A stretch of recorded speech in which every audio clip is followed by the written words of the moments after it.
Sneha steel and furniture centre Salgare. आमच्याकडे steel भांडी, संसार उपयोगी साहित्य, sofa set, furniture, cooler, dining table, आटा चक्की व इतर साहित्यांचे एकमेव ठिकाण एक, व्हरायटी अनेक। आता शुभ मुहूर्ताची सुरुवात सलगरेतील स्नेहा स्टील मधील खरेदीनेच।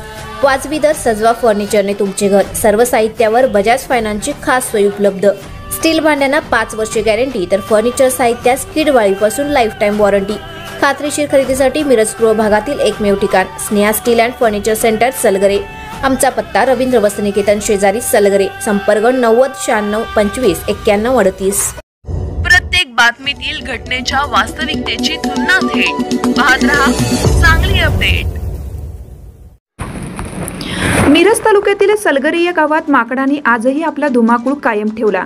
काल 6 जणांना चावा घेत जखमी केलं होतं। काल वन विभागाच्या गाडीवर बसून देखील माकडाला जेरबंद करण्यात अपयशी ठरलेल्या घटनेचा व्हिडिओ चांगलाच व्हायरल झाला होता।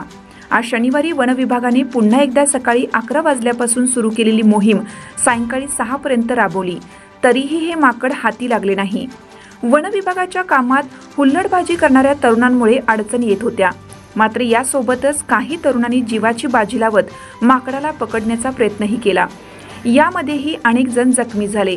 आज शनिवारी सकाळी सलगरे बसस्थानक परिसरात संभाजी माळी या इसमाला माकडाने चेहऱ्यास ओरखडा घेत चांगलेच जखमी केलं।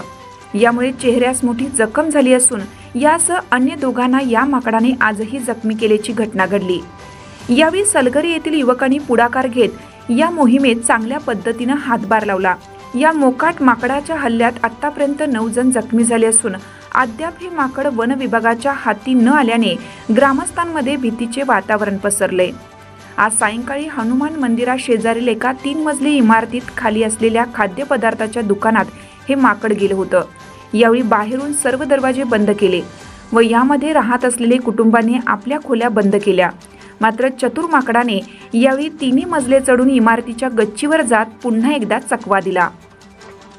यावेळी सलगरेचे माजी सरपंच तानाजी पाटील व विद्यमान उपसरपंच रमेश चाळके यांनी ग्रामस्थांना हुल्लडबाजी न करता माकड पकडण्यात वन विभाग व स्थानिक ग्रामस्थांना सहकार्य करावे।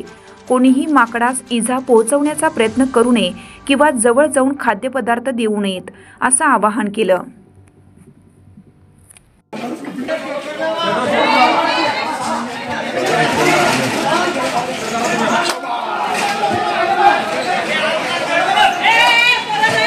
बाकीची